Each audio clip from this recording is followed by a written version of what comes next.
friends. Welcome to episode 53 of School Librarians United. I am your host, Amy Herman. This podcast is dedicated to the issues and challenges school librarians face every day. As a school librarian in my 13th year, I found myself asking the question, where is the podcast that will help me do my job? I wanted a podcast which addressed the nuts and bolts of running a successful library program. I don't claim to have the answers, but I hope that this is a platform to share resources and exchange ideas. Now is a perfect time to mention that the ideas and opinions expressed in this podcast by myself and my interview guests are our own and do not reflect those of our school district. When incorporating research, I always make sure to cite my sources. So whether you are a novice or a veteran school librarian, this podcast has something for you. I'd like to extend a special welcome this week to listeners Lori in New York, Maggie in Vermont, and Christiane in British Columbia. I welcome you and all listeners to reach out with your feedback and episode suggestions, either on Facebook, Twitter, or the email address schoollibrariansunited@gmail.com. If you include your mailing address, I will be sure to send you a podcast sticker. Before I introduce today's guest, I would like to give you a preview of the show notes. While it is a rather happy coincidence that this episode on coding occurs during the designated week in December for Hour of Code, it is worth mentioning that coding can obviously take place throughout the school year. So whether you currently code in your library or you don't have any plans right now to incorporate coding into your upcoming library program, these resources will be available whenever you need them. I have included links to all the articles mentioned, and in addition to the articles, I also have included NASA's Explore Mars, a Mars rover game in which students code. I've also included links to 2 podcast episodes. First of all, Don't Judge a Book by Its Cover, Everyone Can Code, as well as Shake Up Learning with Kasey Bell, gearing up for the Hour of Code. I'd also like to give a special mention to Jackie Murray, who publishes the Ask a Tech Teacher blog and has for many years. I discovered this blog when I found out that in addition to being the school librarian, I would also be the K-5 technology teacher in my first building assignment. And I can't say enough nice things about this blog, especially how friendly the interface is.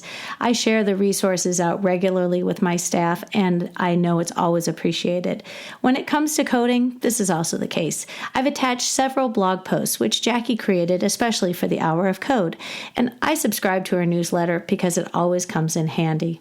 Leading up to this week, Jackie Murray posted 4 blog posts dedicated to the Hour of Code. Hour of Code 101, websites for Hour of Code by grade, how students can build their own apps, and 4 unplugged activities for Hour of Code. And now for today's episode, Coding and Collaboration, and my interview with Kelly Hincks.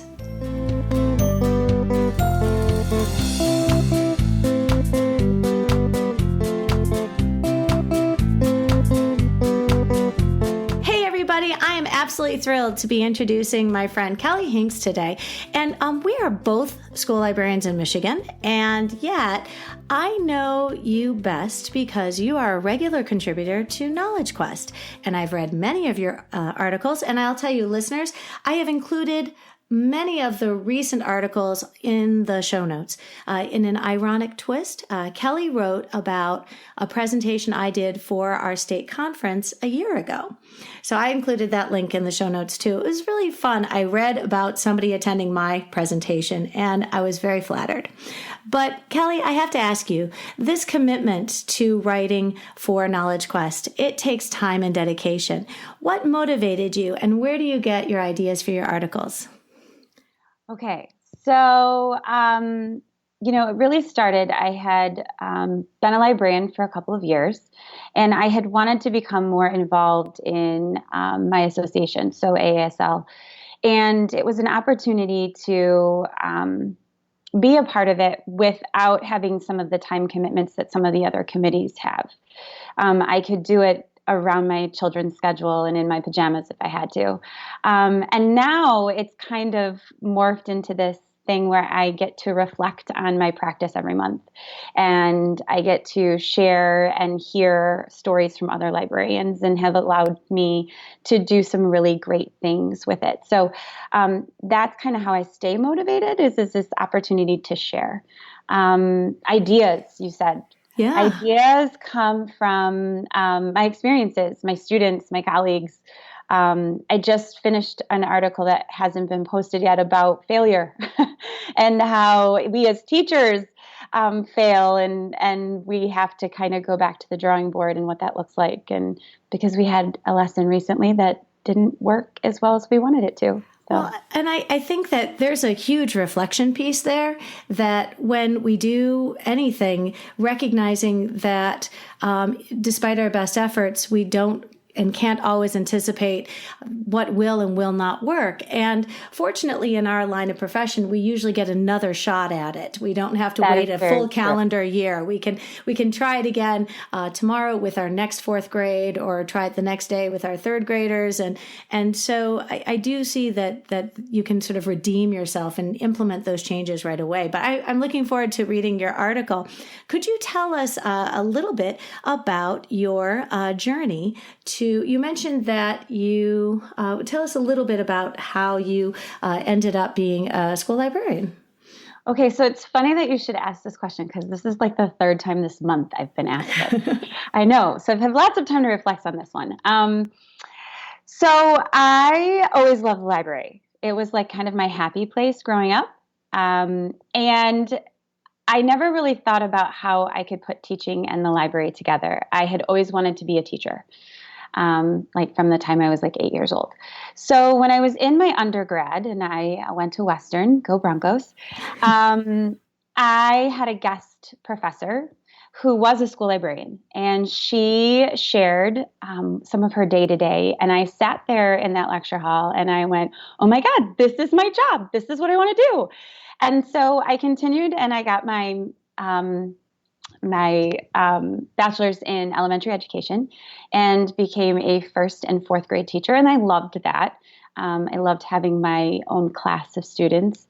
And then I went back and got my master's and then became a school librarian. And so that's where I am now. But it just kind of morphed from this place I love to this thing I love. So I think it's really interesting that you had an opportunity in your teacher preparation classes to hear from a school librarian, because I will say that was absolutely not a part of my teacher preparation classes. And I think it should be mandatory that, student teachers, when they are fulfilling their student teaching obligations, have some component where they collaborate with librarians. And I'm looking forward to talking with individuals who work with preparing teachers and school librarians, that you have that collaboration piece, because it really would make a great deal of sense to familiarize incoming teachers and also give, school librarians who are people who are working towards their degree to have that collaboration experience be part of their degree.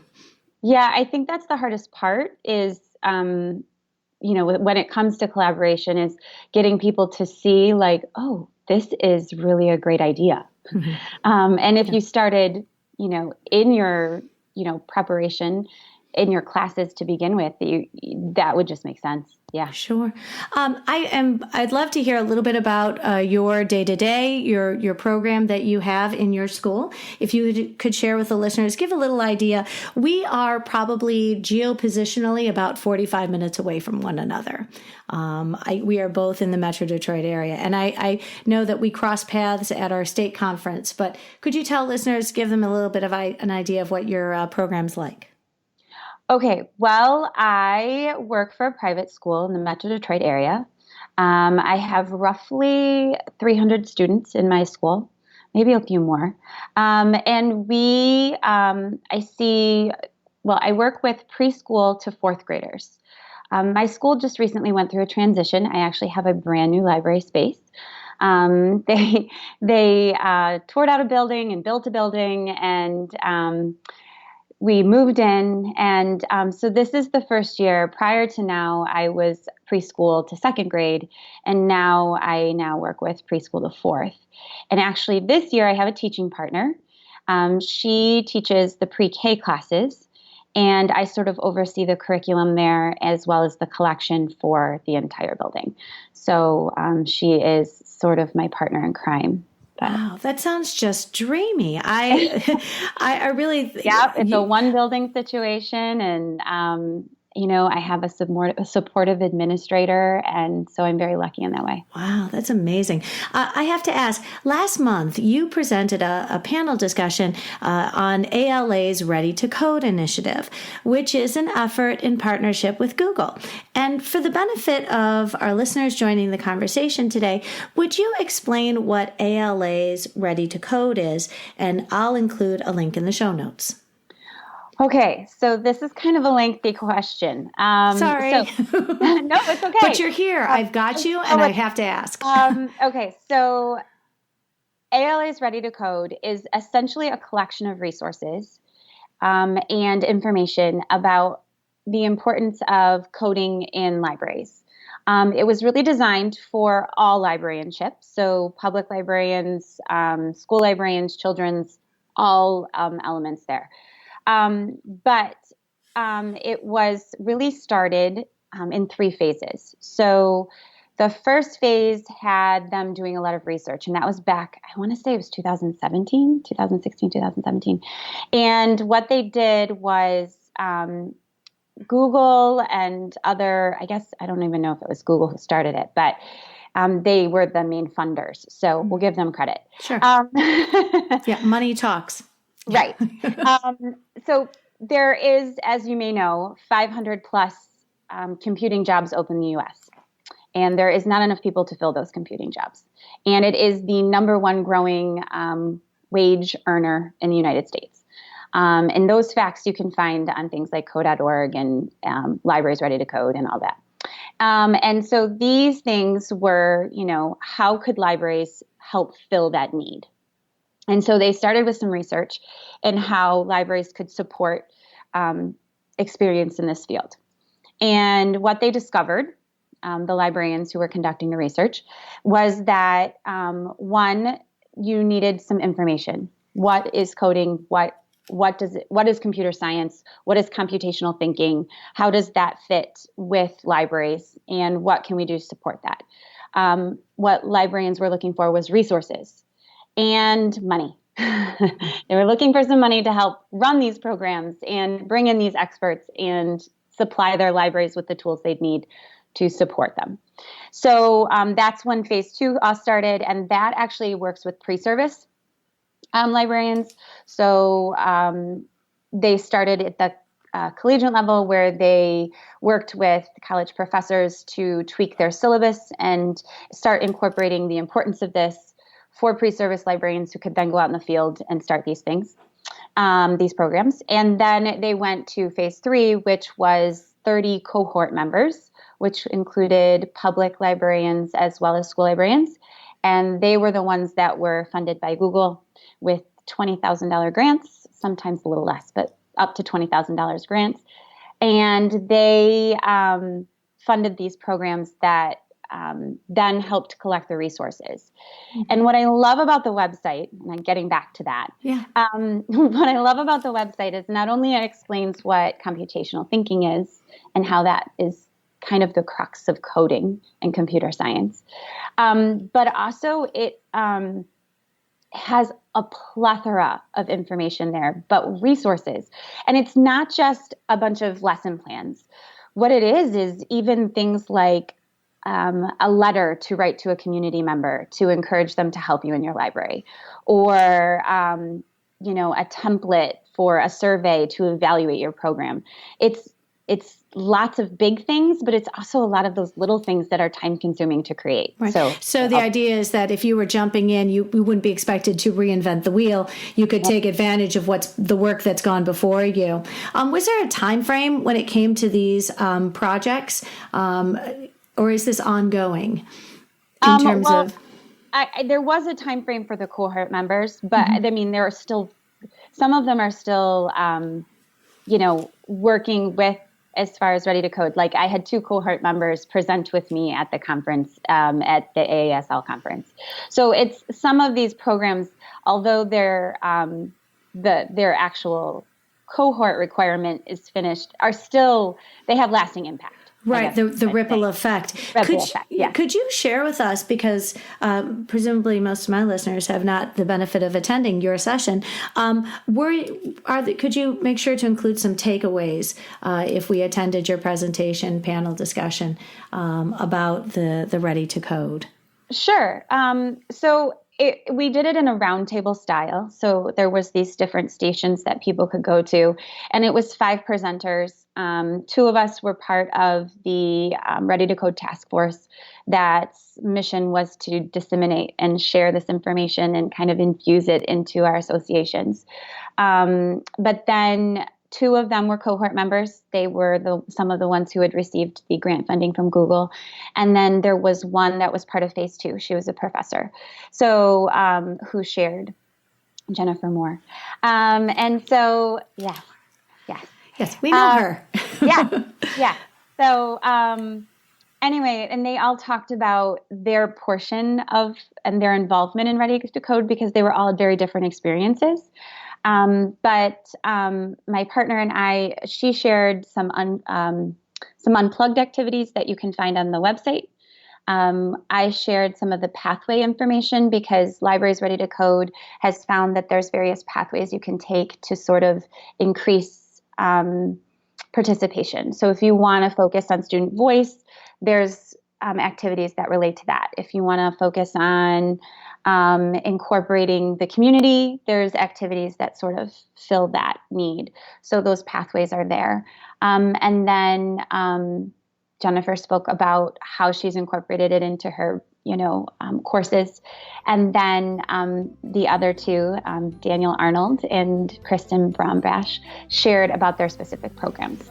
Wow, it sounds great, and I'm just glad that there are resources that the listeners can go and visit at their leisure and take a look at it.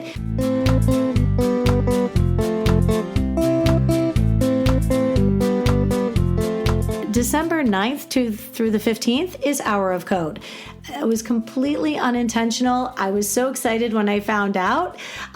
But you have found ways to integrate coding into your library program throughout the year. And I know that is part of the idea of Hour of Code, that this starts, it sort of ignites an excitement for computer science that would hopefully carry on throughout the school year. But how do you do that? How do you go about using infusing coding into your program in the library?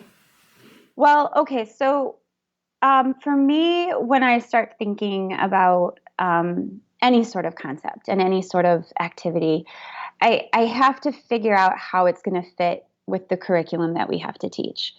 I think that's the biggest thing. I'm on a flexible schedule, so it's a little bit of a hybrid. So I have some classes that are fixed and some that are taught through collaboration and co-teaching and things like that. So in order to try some of these activities and to incorporate some of them into the program and to fill the curriculum need, I have to present it to the teachers in a way that's going to help them teach what they have to teach. I can't just say, we have this really great thing and we're going to try it and it's going to be amazing and the kids are going to love it and it's going to teach problem solving. Yeah. They're going to look at me like I have 12 heads and that and that I'm crazy and that yes, it sounds lovely, Kelly, but we're just not going to be able to do that right now. Right. So I had to figure out how coding fit in that structure. And so what we have figured out is that you can really mix coding into a lot of what you're already doing, specifically with literacy.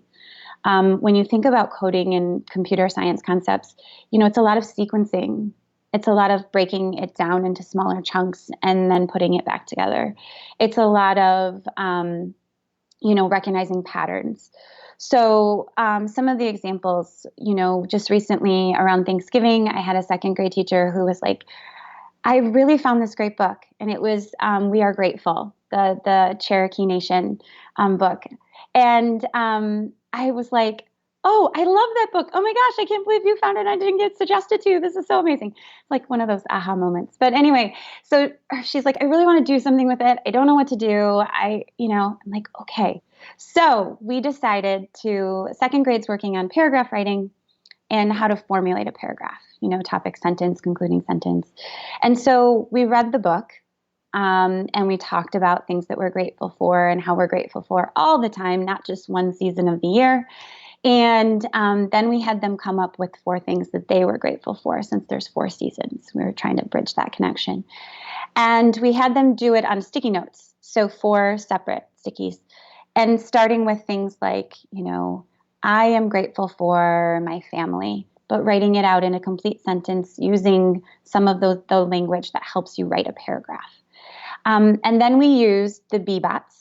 And I am fortunate, I work in a school that has a lot of resources available to them. So I have access to B-bots and Ozobots and Dot and Dash. And if I really feel I can prove we should have it, I can probably get it.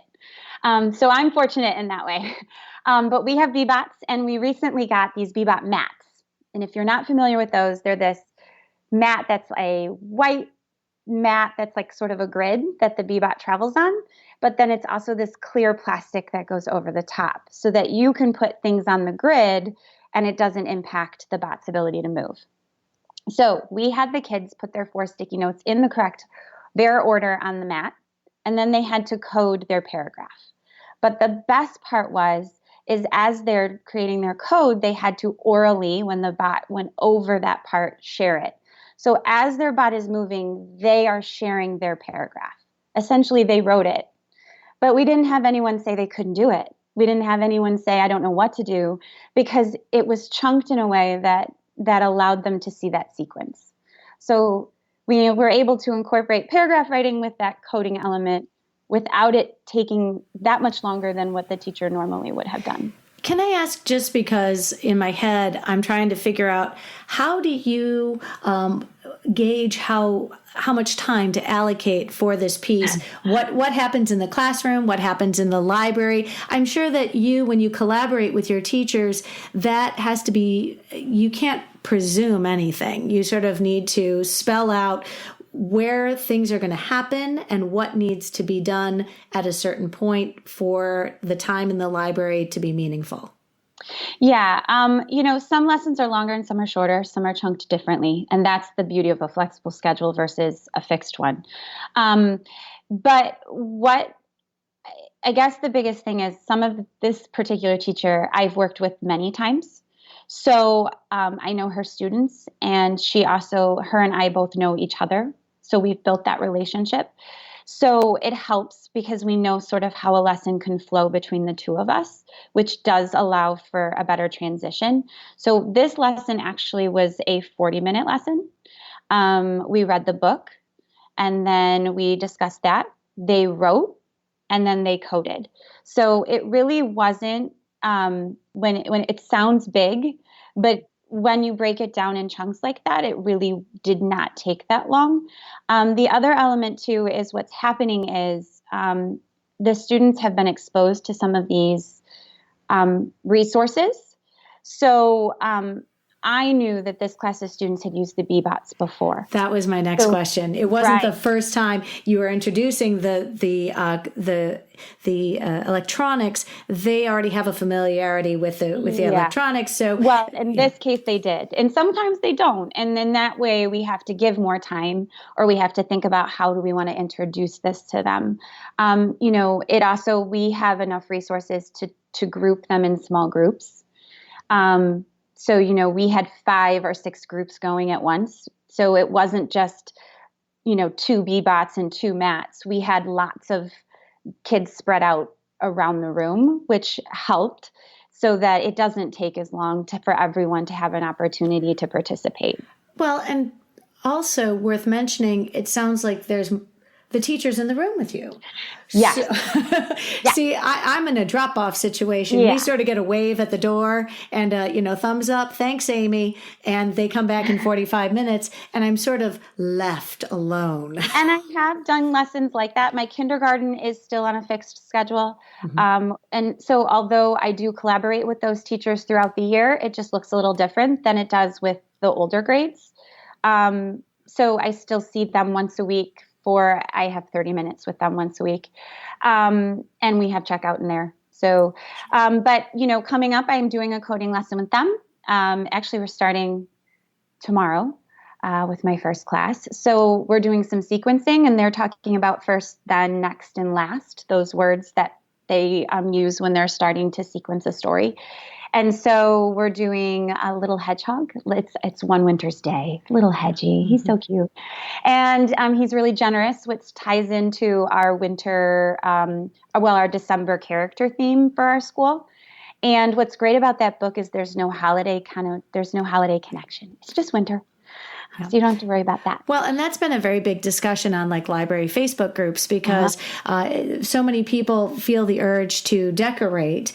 And then there's that sort of counterpoint that individuals will feel left out or excluded. And so having a winter theme really is a catch-all. And you really can't offend anybody with snow because Lord knows in Michigan, we have plenty of it. And Little Hedgehog is wearing lots of different types of winter clothing, which ties in great to their science curriculum that they've got.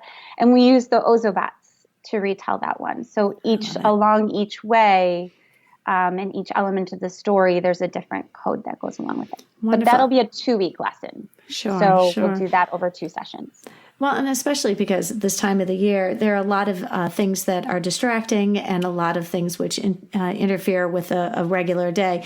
Can you tell me, in one of your articles, readers, I included quite a few articles that Kelly has written in the show notes. I encourage you to go take a look. You profiled a school librarian who is using a coding app to write music, and you mentioned the importance of unplugged lessons, which lead into the digital lessons. Could you give some examples of some unplugged lessons? Because I have to imagine that this helps introduce students sort of the concept of coding in a way that's concrete. Yeah, it allows for some movement, especially, and since I work in early childhood, that movement piece is so important.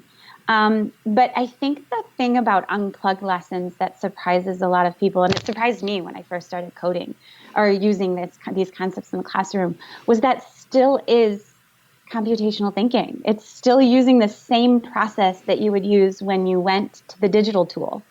It's just you take away the tech. And the great thing about that is sometimes the tech gets distracting for kids and for grown-ups. Sometimes I get overwhelmed by how I'm going to get this tech to work and how I'm going to fit it in and how am I going to get it? Yeah. And that removes that piece of it. So some of the unplugged lessons, do you want examples? Absolutely. I would love an example. So some of my favorite unplugged lessons are the simplest ones. So if you take a grid, and usually it's just like 1-inch squares, you just make it on a piece of, make 1-inch squares like a grid on a table in Microsoft Word. And you input some pictures from a story. So you read aloud a story. I'm going to go with Big Pumpkin, but because we did that one back around Halloween. And you put the images that go along with the story on the grid throughout it. And then you give students arrows. I often give them arrow stickers and not have them draw arrows because drawing arrows is a whole nother lesson in itself, especially when you're working with little ones. So yes, that was from experience. Lesson learned. Yeah. So then we use the arrow stickers to retell the story. And so just having say, okay, so we're here at the witch. She wants to, get that pumpkin out of the ground. She's going to first meet, I don't know if it's who comes first. I can't even remember. Oh, I don't know. Oh, gosh. She meets the vampire. He's in there somewhere. So is the story in the blocks already in sequence, or they would move? They're sort of in a sequence, but the kids have to determine the path. Right. So, so they have to follow the path with the arrows, and it gets them to the end. Obviously, you wouldn't put the witch and the pumpkin right next to each other. You'd have to spread them out in order to have a path to follow. Sure. But you haven't given them the arrows ahead of time. They have to sort of determine that path. And so in order to do that, they're following that idea of a sequence. They're following a step-by-step. They're breaking it down. Okay, how can I get from one thing to another? And can someone else repeat my process? Okay. Which is exactly what you would want. The two stories I use for sequencing, which are really fun and they're not specific to any time or holiday, one of them is Wide Mouth Frog. Okay. And it's a pop-up book, which of course the kids all want to check out. And like, oh, we only use this in the library. It's very special. But Wide Mouth Frog is a great sequencing story. And the other one is Rooster's Off to See the World by Eric Carle, because he goes on a journey and then changes his mind and goes home. And so you actually have a reverse of sequencing. And everybody goes home and says, I don't want to do this. But, I think that these are great ways, because you're right. I mean, putting the device in front of the kid or putting the box of whatever it is they're assembling or building, it really is very distracting, because it's almost like they see the thing on the table waiting for them. And whatever you have to say is not nearly as exciting as what is in front of them ready to go. The biggest thing is you don't want to lose the purpose. Programmers who use coding in their job don't code to code. They create a code for a purpose. They have an end goal. And so, when thinking about that, we as teachers have to remember that we're not just going to, although it's fun to play with bots and send it down the hallway and have a great time, I love to do that myself. Usually when we're trying to incorporate, these different coding elements or these different activities, whether it's unplugged or whether it's with a digital resource, there has to be, what is the goal? What's our plan? What are we trying to accomplish? And usually that then ties back into curriculum. Do you find it, just sort of a question, when you work with students in coding, do you find that some of their personalities start to reveal themselves, because you start to see some of the leader personalities take off, and then you have some of the more impetuous, shoot, aim, like they're just going to get in and get started. And you have ones who are much more like, oh no, we have to think this out from start to finish. I imagine that happens. Yes, it does. And you know what else is interesting is we use Scratch Junior a lot, because it's geared at the age group that I tend to work with. And what I found is that even because there's a recording element in Scratch, that some of my quieter students, it gives them that platform to share without being, put in front of a large group. So some of them have kind of been, like that student voice piece, like they've had that opportunity to share in a different way. Mm-hmm. And it's been interesting to watch. That might be interesting with like Flipgrid, or, moving into like a library podcast where you could do some work on Anchor with your students. Yeah. So I do have to ask, are you at all, I think I just missed a question. Oh, yeah. You mentioned in one of your articles using Dash. Yeah. And I think can you elaborate a little bit on, because I think what was neat was with Dash, you were working hand in hand with the teachers and their project from their classroom. And I think that when teachers see how coding ties directly into their curriculum, it really does add meaning and relevance to what they're doing. Yeah, and that was a big project, I have to admit. That one took us a while because there were so many elements there. There was a makerspace piece, there was a summarizing piece, there was a green screen element that we threw in there. Like that was it was a culminating project for the end of the year. But that was really sparked by the teacher, which is kind of amazing for me. We had worked together enough that she knew that I would be able to jump in with her, but she didn't have the time to explore, and I did. So she came and said, hey, do you know of a way that we can incorporate coding into this project? And she explained what she was hoping to do. And I said, sure, but there's got to be a recording element there, I imagine. She said, yeah, I want them to be able to record. And so we had to figure out which device was going to work best for that. And Dash was what it was, because Dash has that element of recording. But what was so great about Dash is then we could turn Dash into the character. So she was doing The Miraculous Journey of Edward Tulane by Kate DiCamillo. And we were able to turn Dash into what Edward looked like at that point in the story, because, he changes characters depending on who he's living with. So, the kids had to reflect, who is Edward right now in my part of the book? Because each of the groups took a different section of the story to summarize. Well, what was also I really want to Dash, recommend readers to look at this article because it was very well done. I could follow along, and you could really see how all of this came together. But in that situation, that was such a great partnership. It was really the two of us working together on that one to come up with what was going to work best for her students. So cool. And I have to imagine when word catches on of the things that you can do to support the classroom, I imagine this sort of that ripple effect, it does only make your job that much easier working with the rest of the staff. Well, it does, but it also can cause, like, if I don't have a day that enough time, there are some days where I just run out of time to give people, and I have to be careful of that too, because there's still the other elements of the library that have to happen. Well, sure. I can see where scheduling might be a little challenging, and I think that you've probably found a way to make everybody happy. Do you use a calendar when you're in your library, sort of a Google Calendar, so everyone can see what's going on? We use a Google Calendar, and I send them an invite so that they have it on their calendar as well. And I often tell them, if I haven't sent you an invite, that means I'm not coming because I don't know that it's on my calendar. And can the rest of the building see how your time? I mean, I'm just curious. Is it like a computer lab where people would sign it up? No, but my administrators can. Okay. So that way they can see what I have on my schedule so that they can see that whether or not, because if you look at just what I have scheduled every week, it doesn't look like I have very much to do. But when you actually see my real calendar, that's not the case. So it's helpful for them to be able to pull that up and see, oh, she's teaching.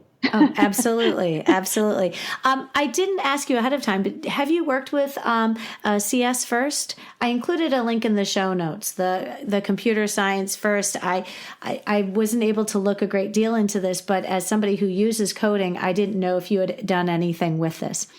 No, you know what? I haven't used CS First at this point, but I'm very excited about the crosswalk that was just finished. I had a chance to kind of see it at the AASL conference, and it looks so comprehensive in that crosswalk between the standards and the CS First curriculum. So I'm excited to give it a try. I'm hoping that some of the activities and lessons in there wouldn't be great for my 3rd and 4th grade level, because I'm trying to sort of figure out how this spirals at my school, being that I've been pre-K to 2nd, so for such a long period of time, that now I want to see how we can build on this. Sure.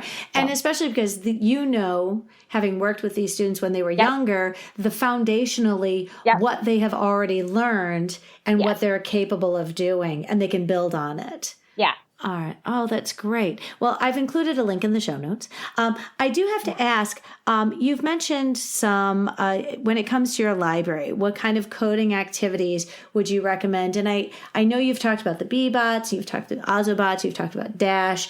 Do you have any other favorites that you rely on to entertain and to educate your students? I think that I don't know if those are kind of my go-to.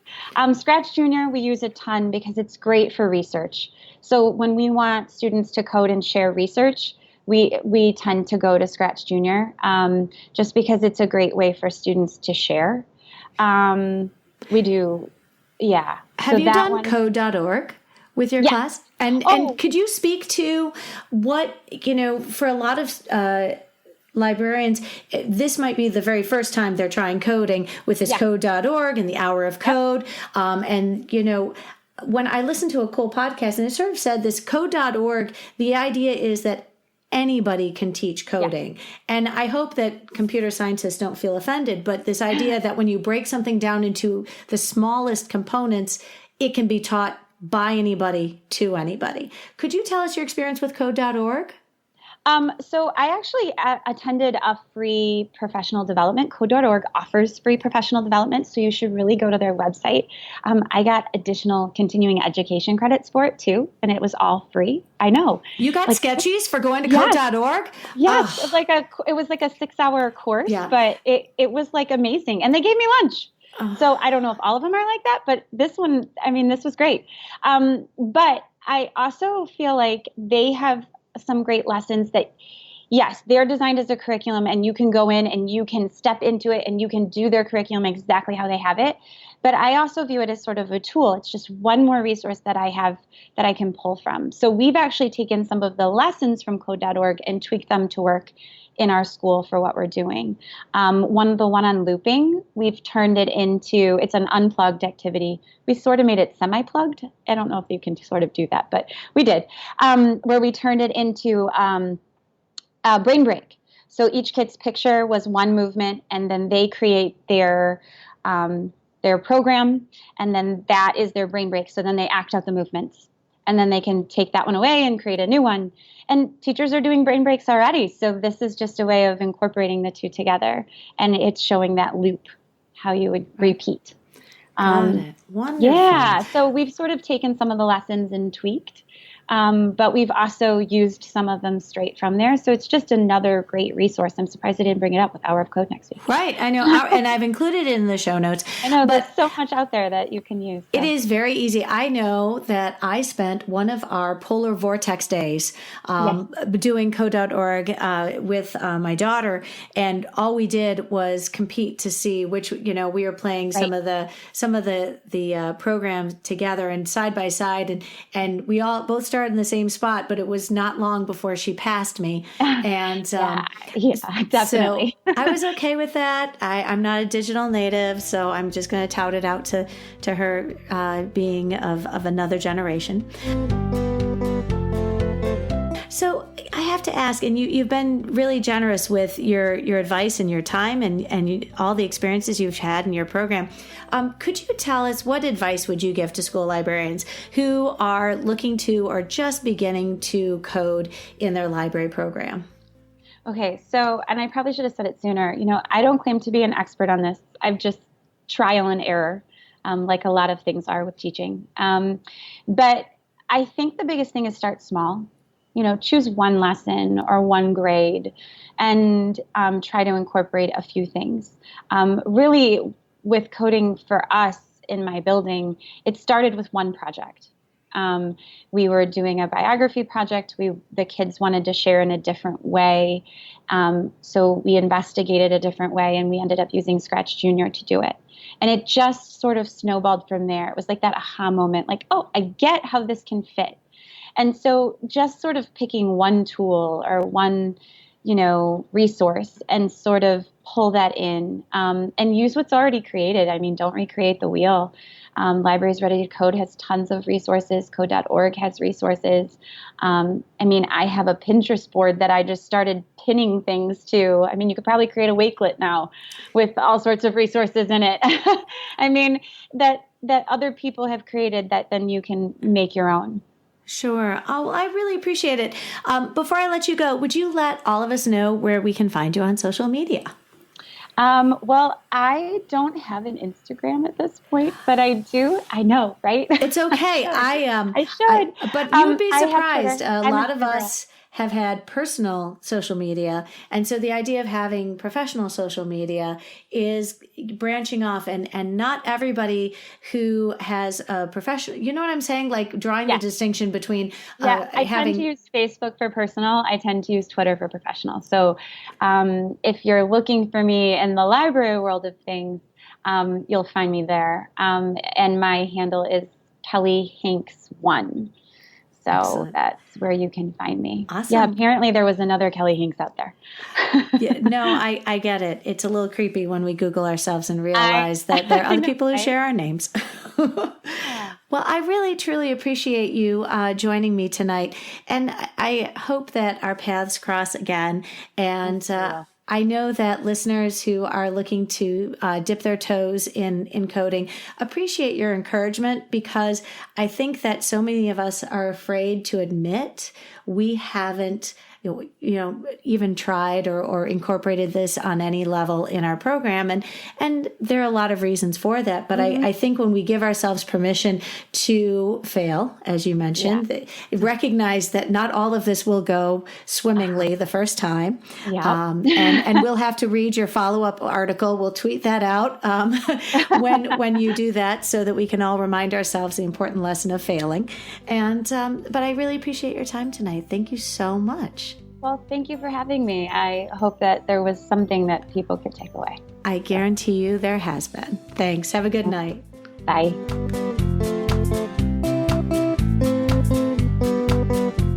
I'd like to extend a very special thank you to Kelly and to everyone whose resources made recording this episode so meaningful to our listening community. Be sure to visit the show notes, which are rather extensive and full of resources for all grade levels. If you found this episode helpful, please share it out with your team, your department, your PLN, maybe on social media. I would like to thank you very much for listening today. The topic of our next episode will be creating a safe space for LGBTQ+ students, and my interview with Kelly Boston. I hope you will tune in.